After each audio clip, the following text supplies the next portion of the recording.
నమస్తే. ప్రజెంట్ మనతో పాటు జనసేన తెలంగాణ విద్యార్థి విభాగం నాయకులు కౌశిక్ గారు ఉన్నారు. మాట్లాడదాం ఒకసారి. నమస్తే కౌశిక్ గారు. ముందుగా జనసేన ఆవిర్భావ దినోత్సవ శుభాకాంక్షలు. జనసేన విషయానికి వస్తే ఆల్రెడీ ఆంధ్రప్రదేశ్ లో జనసేన పార్టీ తన ప్రభావం ఏందో చూపెట్టింది.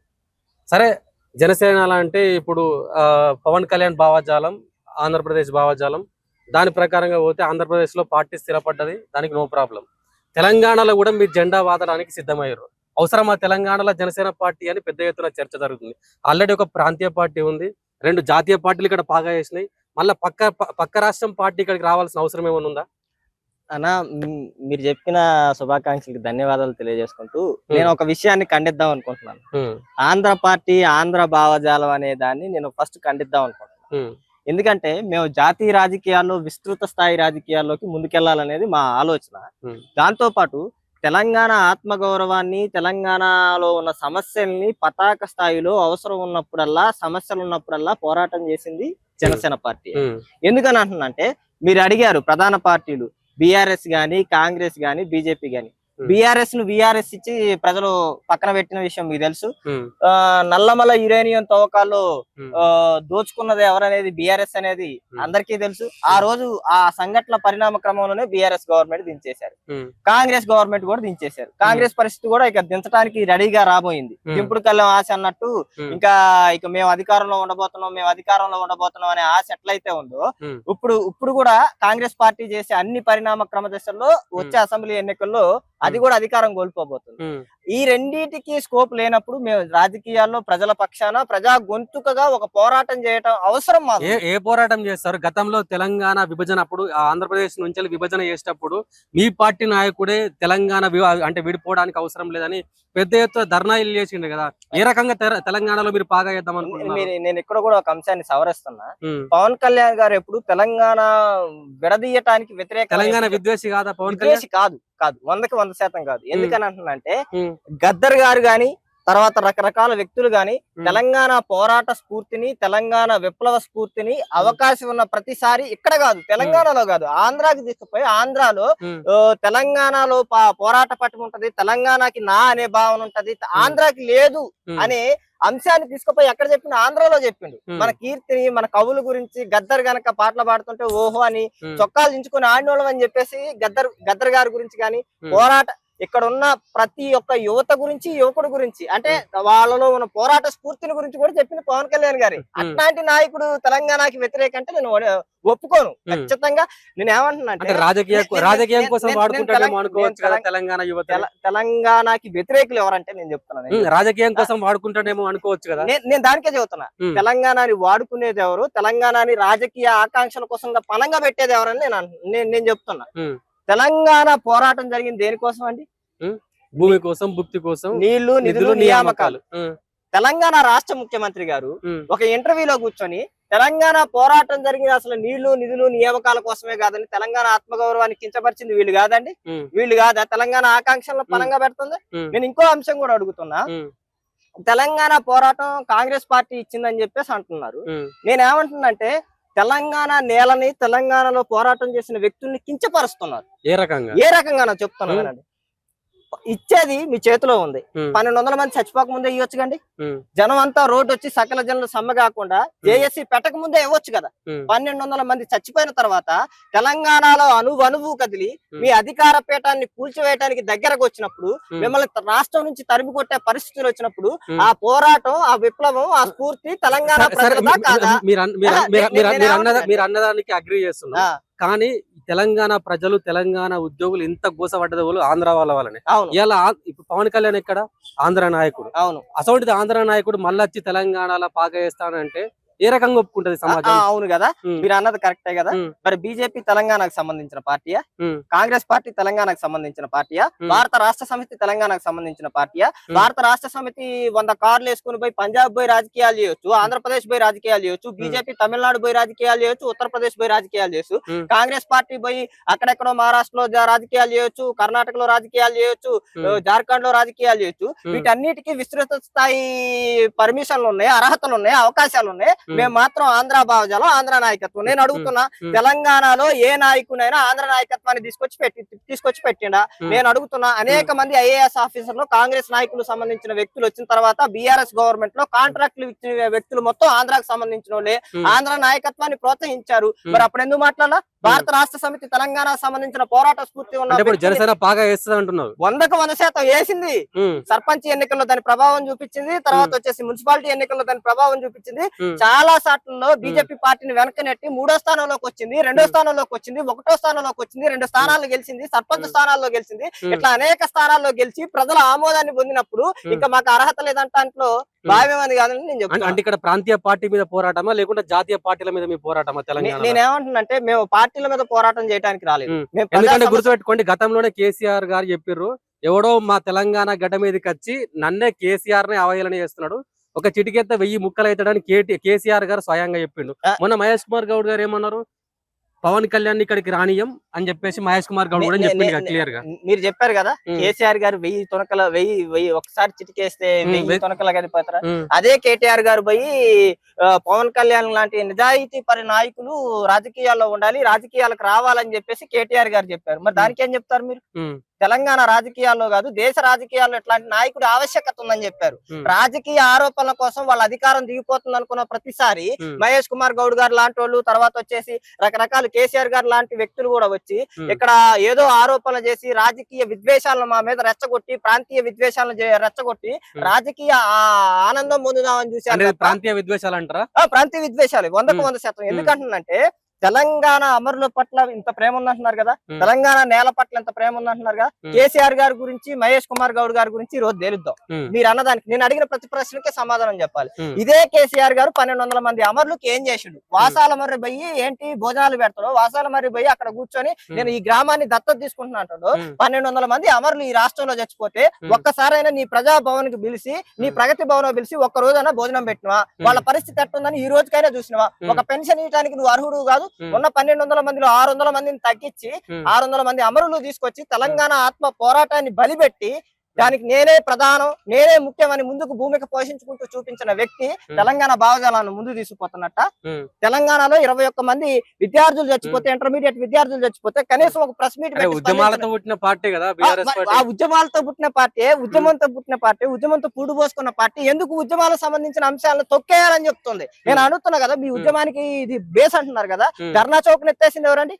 ఉద్యమాల మూలాలతో నిర్మాణమైంది కదా, నినాదాల మోతలతో ఎదిగిన పార్టీ కదా, ప్రతినిత్యం ధర్నాలతో నిలబడ్డ పార్టీ కదా. మరి ఎందుకు ధర్నా చౌక్ ఎత్తేసింది? ఉద్యమ స్ఫూర్తిని 100 అడుగుల లోపల పాత్రేయాలని ఎందుకు చూసింది?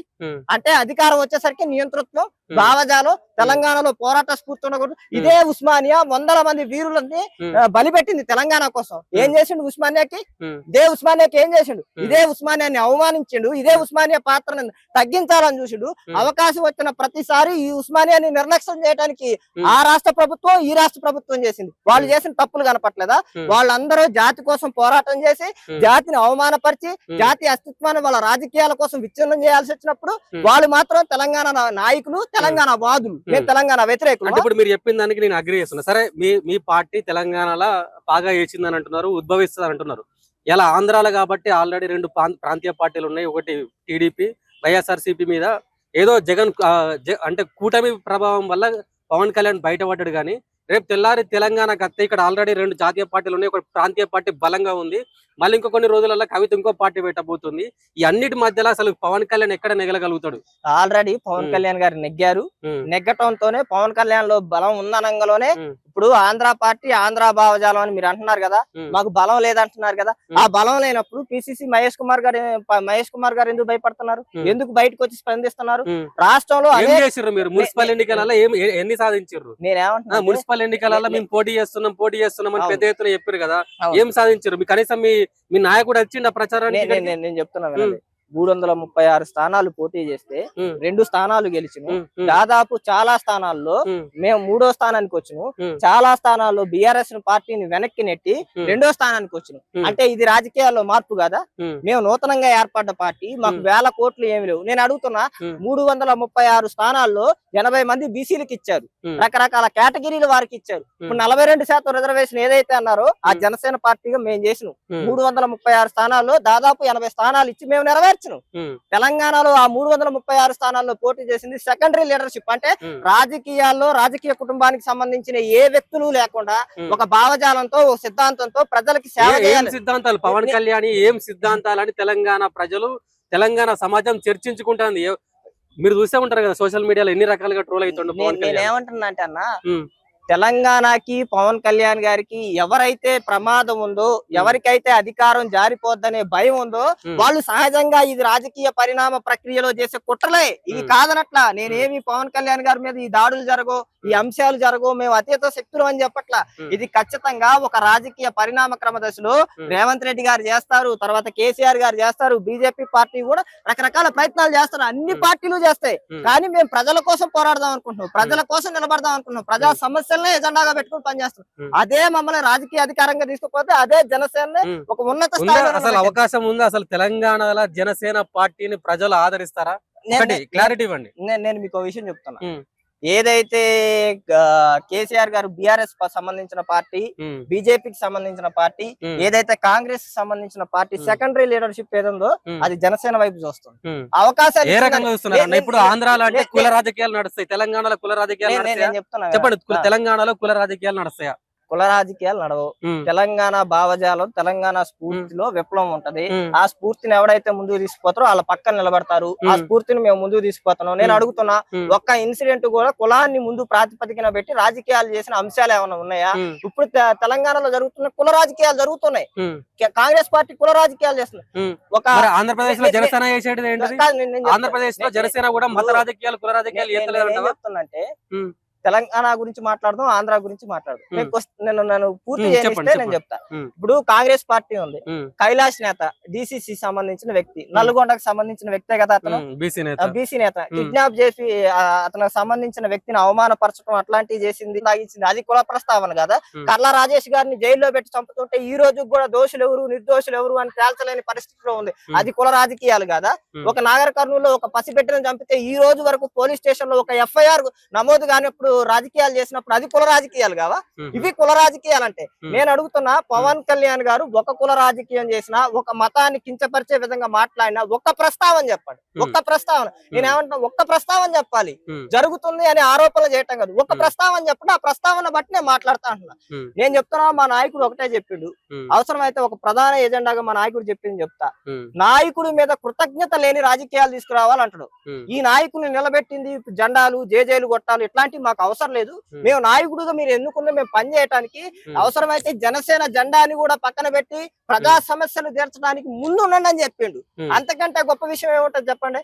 ఇదే అడుగుతున్నారు కదా మత రాజకీయాలు అని చెప్పేసి.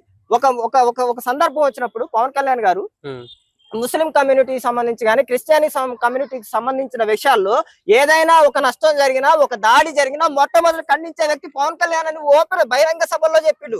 ఒకవేళ బీజేపీ కూడా నష్టం చేయాల్సిన పరిస్థితి ఫస్ట్ నేనే వచ్చి ఖండిస్తా అని చెప్పిండు.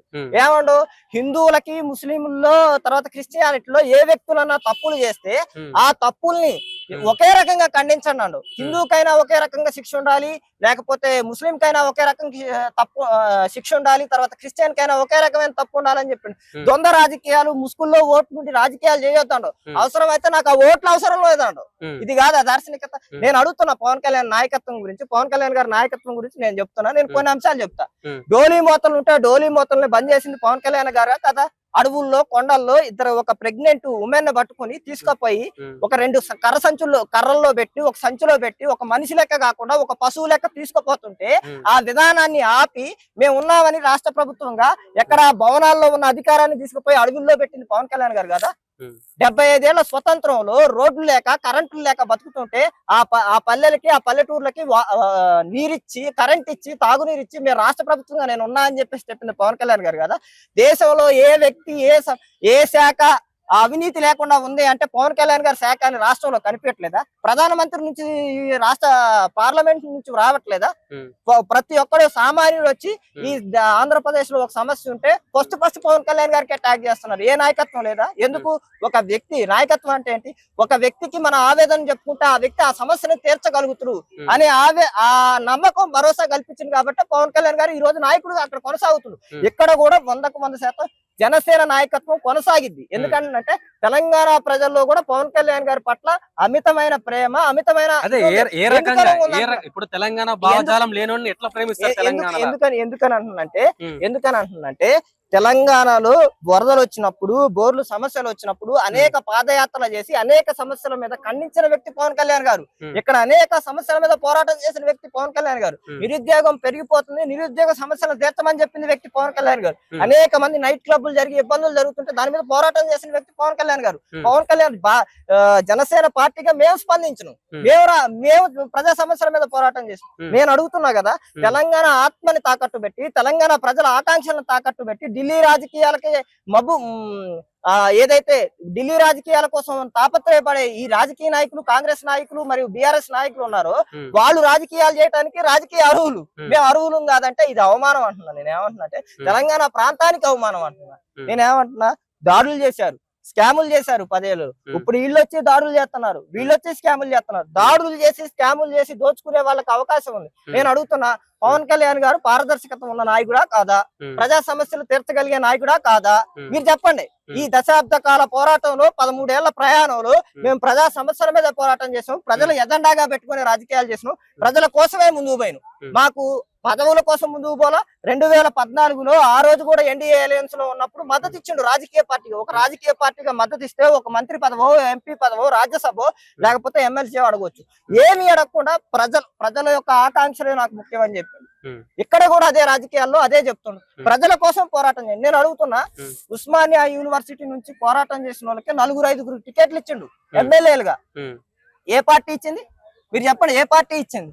తాబేదారులకి, మోసోళ్ళకే తెలంగాణ పోరాటంలో వాళ్ళ భజన చేసి కేసీఆర్ గారు తప్ప, లేకపోతే రేవంత్ రెడ్డి గారు తప్ప లేను అన్నోళ్ళకే ఎందుకు ఇలా టికెట్లు? వాళ్ళు 5గురే ఉన్నారా, 6గురే ఉన్నారా? సామాన్యులకి అతి కుటుంబాలు పేదరికం. మీరు ఇంటికి పోతే రేకులు షెడ్ వేసుకుని చుట్టూ పట్టాలు కట్టుకున్న వాళ్ళకి కూడా ఎమ్మెల్యే టికెట్లు ఇచ్చిండు, కార్పొరేషన్ చైర్మన్లు చేసిండు, బోర్డు మెంబర్లు చేసిండు. ఇవన్నీ జనసేన పార్టీతో జరిగినాయి అంటున్నా. ఒక 21 సీట్లు, 2 ఎంపీ స్థానాలు గెలవటం వల్లే సామాన్యులు ఈ రోజు రాజకీయాల్లోకి వచ్చి రాజకీయ పరిస్థితుల్లో నిలబడగడుతున్నారంటే అది జనసేన కారణమే, జనసేన ప్రభావమే 100%. చాలా మంది మేమంతా యూత్ కూర్చున్నప్పుడు నాతో అంటుంటారు, అరే టీవీకే మనం చాలా సందర్భాల్లో మాట్లాడుకుంటాం కదా, ఈ రాజకీయాల్లో మనం నిలబడగలుగుతామా? ఈ కాంగ్రెస్ పార్టీ చూస్తే 50 కోట్లు 60 కోట్లు పైన ఉండి జస్ట్ ఒక జిల్లా నాయకుని పోయి కలవాలంటే మినిమం 60 కోట్లు ఉండాలి. లేకపోతే కాంగ్రెస్ పార్టీ పోయి కలవాలంటే బీఫామ్ వచ్చిందా గ్యారంటీ లేదు, వచ్చినా నిలబడగలుగుతాయి. బీజేపీ పార్టీ పోవాలంటే ఇప్పుడు దాని పరిస్థితి ఎట్లా ఉన్నదో తెలియదు. ఇప్పుడు ఎట్లాంటి పరిస్థితుల్లో రాజకీయాల్లో నిలదొక్కోగలగాలంటే జనసేన మాకు ఆల్టర్నేటివ్ కనిపిస్తుందిరా అని 100 మంది నాతో ఫోన్లు చేసి చెప్పిన వాళ్ళు ఉన్నారు. నాతో కూడా ఇంకా చాలా మంది చెప్పింది ఏంటంటే, కౌశిక్ నువ్వు కరెక్ట్ పాత్ లో ఉన్నావు, కరెక్ట్ డైరెక్షన్ లో ఉన్నావు, కరెక్ట్ వ్యక్తి యొక్క నాయకత్వంలో ఉన్నావు, ప్రజలు నమ్ముతున్నారు, నువ్వు ఆయన వదిలిపెట్టొద్దు. ఆయన వదిలిపెట్టకుండా ఉంటే నువ్వు భవిష్యత్తులో గొప్ప నాయకుడు అవుతావు, 10 మందికి సాయం చేయగలుగుతావు, 10 మందికి అవకాశాలు ఇవ్వగలుగుతావు అని చెప్పేసి 100 మంది రోజు చర్చ చేస్తుంటారు. నేనేమన్నంటే తెలంగాణలో మేధావులు అన్న మాస్టర్జీ గారు గాని, గద్దర్ గారు గాని, రకరకాల వ్యక్తులు పవన్ కళ్యాణ్ గారి నాయకత్వాన్ని ఇష్టపడ్డారు. పవన్ కళ్యాణ్ గారు మంచి భావజాలం ఉన్న వ్యక్తి అని చెప్పారు. ఇది కాదా సిద్ధాంతం అంటున్నా, ఇది కాదా నాయకత్వం అంటున్నా, ఇది కాదా పరిణితి అంటున్నా. ప్రజల కోసం పోరాటం చేసి ఎవరినైనా తెలంగాణ నేల ఆహ్వానిస్తుంది, తెలంగాణ పోరాటంలో ముందుకు తీసుకుపోద్ది. ఆ పోరాటంలోనే వాళ్ళనే నాయకులుగా తయారు చేసింది. మేమందరం తెలంగాణ సమాజం, తెలంగాణ సమాజం పవన్ కళ్యాణ్ ఆహ్వానిస్తుందంట. 100% ఆహ్వానిస్తుంది. నల్లమల్ల ఆహ్వానించలేదా? నల్లమల్ల యురేనియం మీద మొదటిసారి ఆహ్వానం రాలేదా? ఆ రోజు పోరాటం చేసినప్పుడు నెత్తన పెట్టుకోలేదా పవన్ కళ్యాణ్ గారు? ఈ రోజు సర్పంచ్ స్థానాలు తర్వాత వచ్చేసి ఏదైతే మున్సిపాలిటీలు ఎందుకు గెలుస్తున్నారు? మరి మీరు చెప్పిన ప్రకారం అయితే నేనేమంటున్నా, మీరు అడిగారు కదా, మీరు ఎన్ని గెలిచారు కదా? 2001లో టీఆర్ఎస్ పార్టీ ఎన్ని గెలిచింది? కాంగ్రెస్ భారత స్వాతంత్రంలో పోరాటం చేసినప్పుడు ఎన్ని పార్టీలు గెలిచింది? బీజేపీ మొన్నటిదాకా ఎన్ని గెలిచింది? రెండు ఎమ్మెల్యే స్థానాలు గెలవాలా బీజేపీ? ఇక్కడ 2 ఎమ్మెల్యే స్థానాలు గెలవాలా? ఇక్కడ మరి రాజకీయ నిర్మాణంలో ఉన్న పార్టీ ఆ అవసరం, ఆ ఆవశ్యకత ఉన్నప్పుడు ఖచ్చితంగా ప్రజల నిర్మాణంలో తీసుకుపోతారు, ప్రజల ఉన్నత స్థాయికి తీసుకుపోతారు అంటున్నా. ఇప్పుడు మమ్మల్ని అడిగారు కదా 2001 నుంచి 2014 వరకు ఎన్ని స్థానాలు గెలిచింది టిఆర్ఎస్ మీరు చెప్పండి. భారత రాష్ట్ర సమితి ఎన్ని స్థానాలు గెలిచింది? కాంగ్రెస్ నేను అడుగుతున్నా, కాంగ్రెస్ అంతా కూడా వద్దు. 2023కు ముందు 2014 నుంచి 2023కు ముందు ఎన్ని మున్సిపాలిటీలు గెలిచింది, ఎన్ని సర్పంచులు గెలిచింది, ఎన్ని జడ్పీటీసీలు గెలిచింది, ఎన్ని స్థానాలు గెలిచింది? డిపాజిట్లు రాని పరిస్థితులు ఉన్నాయి. వాళ్ళందరూ రాజకీయాలు ఏదో అద్భుతాలు సృష్టించగలరని మీరెలా నమ్ముతున్నారు?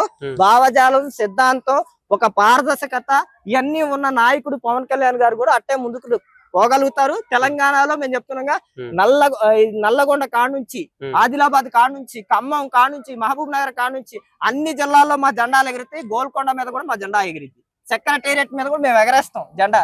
మా జెండాని తెలంగాణలోకి అధికారంలో తీసుకొస్తాం తప్పకుండా. Thank you.